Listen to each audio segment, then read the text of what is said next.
윤석열 대통령의 변호사가 외국 기자들을 불러놓고 대통령이 외로운 길을 가고 있다고 했습니다. 또 윤 대통령이 여러 논란에도 임명했던 위원장이 이끄는 국가인권위원회는 윤 대통령이 인권 침해를 당하는지 들여다보겠다고 했습니다. 사실상 요새로 만들어둔 관저에 앉아 정당한 체포영장의 집행마저 피하고 있는 대통령이 약자라는 호소를 하고 있는 겁니다. 이 모든 소식은 잠시 뒤 자세히 전해드리도록 하고 오늘 첫 뉴스로 최상병의 억울한 죽음을 밝히려다 기소됐던 박정훈 대령이 무죄를 선고받았다는 소식부터 전해드리겠습니다. 항명죄와 상관 명예훼손죄 모두 무죄를 받아내면서 이제 박 대령이 주장했던 VIP 경로설과 수사 외압 의혹은 더욱 짙어지게 됐습니다. 먼저 윤세민아 기자입니다. 오늘 오전 서울 용산구 중앙지역 군사법원 앞 골목이 박정훈 대령의 무죄를 외치는 구호로 가득 찼습니다. 박 대령이 법원에 들어선 오전 10시. 발 디딜 틈 없이 가득 찬 재판정엔 긴장감이 흘렀습니다. 30여 분에 걸쳐 읽어내려간 판결문에서 재판부는 박 대령이 받은 항명과 상관 명예훼손 두 가지 혐의 모두 무죄로 판단했습니다. 최상병 순직 사건을 조사한 해병대 수사단의 기록을 경찰로 넘기지 말라는 상부 지시를 따르지 않았다는 항명 혐의에 대해 재판부는 애초에 명확한 명령이 없었고 이어서 내린 이첩 중단 명령은 정당하지 않아 따르지 않아도 항명이 아니라고 조목조목 판단했습니다. 이종섭 당시 국방장관이 임성근 사단장까지 처벌되는 거냐고 물었다는 박 대령의 언론 인터뷰 내용은 상관 명예훼손에 해당하지 않는다고 판단했습니다. 해당 발언 자체만으로 명예를 훼손하려는 의도나 취지를 찾을 수 없단 겁니다. 여지없는 무죄 판결이 나오자 마음 졸이며 재판을 지켜보던 박 대령의 어머니는 아들 품에서 끝내 울음을 터뜨렸습니다. 1년 6개월 만에 짐을 달게 된 박 대령은 최상병과의 약속을 이야기했습니다. 너의 죽음에 억울함이 없도록 하겠다라는 저의 약속을 지키기 위해서는 앞으로도 가야 할 길이 멀기도 하고 험하기도 할 것입니다. 하지만 저는 결코 흔들리거나 좌절하거나 뒤돌아보지 않고 앞만 보고 약속을 지키기에 혼신의 노력을 다할 것입니다. 국방부는 오늘 판결에 대해 군사법원의 판결을 존중한다는 입장을 밝혔습니다. JTBC 윤세민아입니다. 오늘 법정에는 최상병의 유가족도 왔습니다. 그간 언론 노출을 자제해온 유족은 오늘 무죄 판결이 나자 처음으로 저희 카메라 앞에 섰습니다. 오늘의 판결이 최상병의 넋을 달래는 실마리가 될 거라며 이제 책임자 처벌이 꼭 이뤄져야 한다고 힘줘 말했는데 김재현 기자가 단독 인터뷰했습니다. 최상병의 큰 외삼촌 하기호 씨는 오늘 처음으로 박정훈 대령 공판에 참석했습니다. 그동안 유가족들은 노출을 자제해왔는데 동생인 최상병 어머니와 상의해 고민한 끝에 유가족 대표격으로 온 겁니다. 하 씨는 무죄 선고가 나온 직후 눈물이 났다고 했습니다. 엄마 마음 같지는 않았겠지만 제가 기뻤어요. 동생 아들의 넋을 달랠 수 있고 한을 풀 수 있는 어떤 실마리가 되지 않았나. 하 씨는 재작년 7월 해병대 수사단의 최상병 순직 사고 유족 설명회에도 참석했습니다. 박 대령이 그때부터 순직 사건의 진실을 밝히겠다고 일관되게 말해온 만큼 무죄를 믿었다고 했습니다. 진상 규명, 재발 방지, 책임자 처벌을 그렇게 끝없이 강조하신 분이에요. 우리한테 설명 다 했고 이렇게 이첩시키겠다. 하지만 항명 혐의로 재판에 넘겨진 것도 김계환 해병대 사령관을 비롯한 윗선의 말이 바뀌어온 것도 야속했다고 했습니다. 화살을 맞은 것 마냥 굉장히 가슴이 아팠는데 이거 변하는구나. 박 대령은 안 변하는데 누군가 그 주변 사람들 다 변하는구나. 굉장히 야속했죠. 무죄 선고 직후 통화한 최상병의 어머니는 책임자 처벌을 강조했다고 전했습니다. 선고 결판도 잘 나야 되지만은 결국은 이제 임성근 사단장 책임자 처벌을 해야 된다라는 그런 취지니까 꼭 그렇게 좀 했으면 좋겠습니다.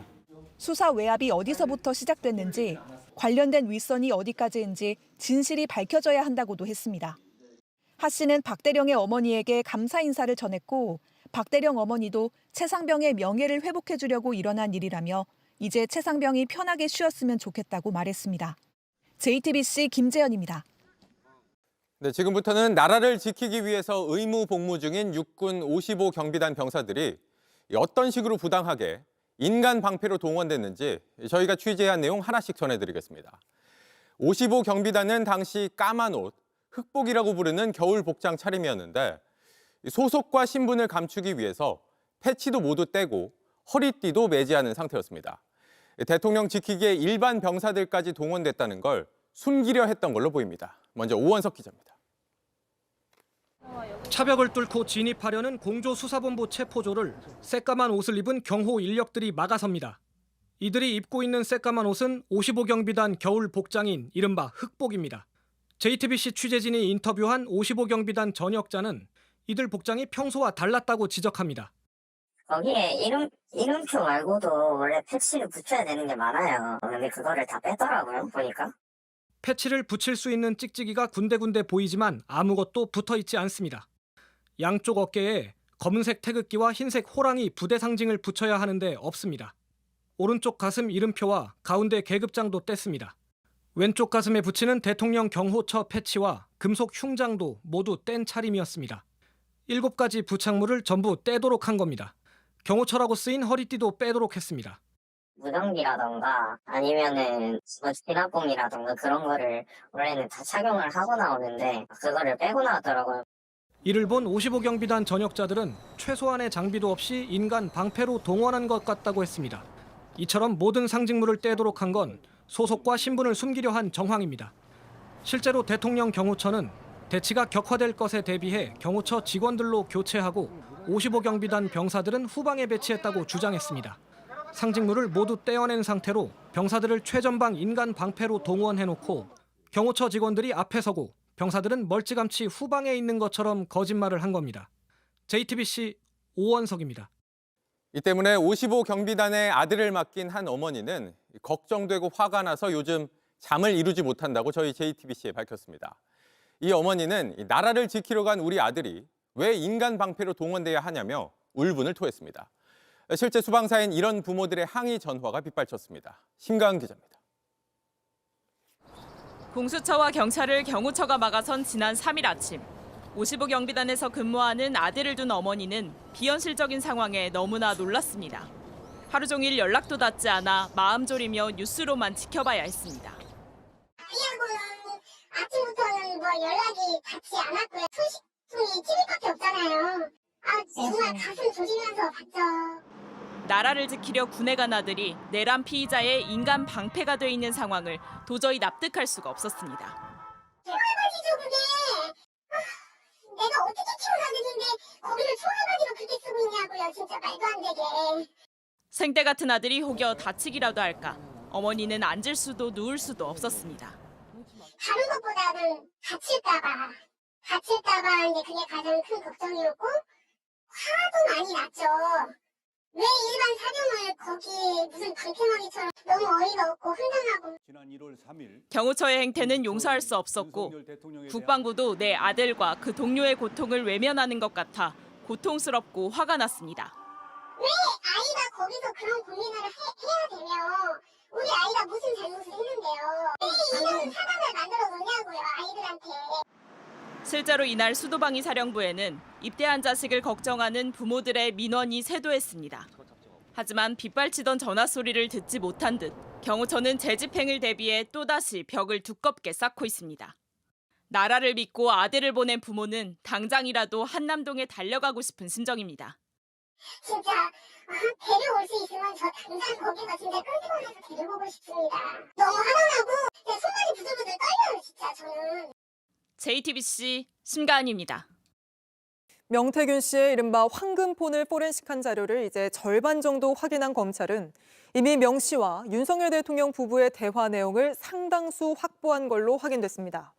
이 가운데는 대선 경선 당시 김건희 여사가 홍준표 후보가 적대적이다. 어떤 사람이냐, 어떻게 대처해야 하냐, 명 씨에게 적극적으로 묻는 메시지도 있었습니다. 이어서 윤정주 기자의 단독 보도입니다. 검찰은 지난달 명 씨가 대선 기간 사용한 황금폰을 확보한 뒤 자료 분석에 집중해왔습니다. 황금폰에선 통화 녹음과 카카오톡, 텔레그램 등 파일 15만 5천여 개가 나왔습니다. JTBC 취재 결과 검찰은 이 자료들을 확인하면서 명 씨와 윤 대통령 부부가 연락한 내용을 상당수 확보했습니다. 국민의힘 대선 경선 기간 김건희 여사가 명 씨에게 경쟁자인 홍준표 당시 예비후보에 관해 묻는 텔레그램 대화를 확인한 겁니다. 여사는 명 씨에게 홍준표가 적대적이다면서 어떤 사람이냐, 어떻게 대처해야 하냐고 물었습니다. 그러자 명 씨는 홍 후보는 원래 그런 사람이란 취지로 답한 걸로 전해졌습니다. 실제 홍 후보는 대선 경선 기간 윤석열 후보를 향해 날선 발언을 쏟아냈습니다. 본인 리스크, 부인 리스크, 장모 리스크 이렇게 많은 리스크를 가진 후보를 제가 처음 봤습니다. 검찰은 또 명 씨가 대선 기간 윤 대통령과 주기적으로 정치 기사를 주고받은 카카오톡 대화 내역도 확보한 걸로 파악됐습니다. 윤 대통령은 지난해 대국민 담화에서 대선 경선 이후로 명 씨와 연락이 끊겼다고 설명했지만 검찰은 포렌식 분석 내용을 토대로 대통령 부부와 명 씨가 상당 기간 소통해온 걸로 판단하고 있습니다. 명 씨는 구속되기 전 대선 기간 대통령 부부와 매일 연락했다고 주장했습니다.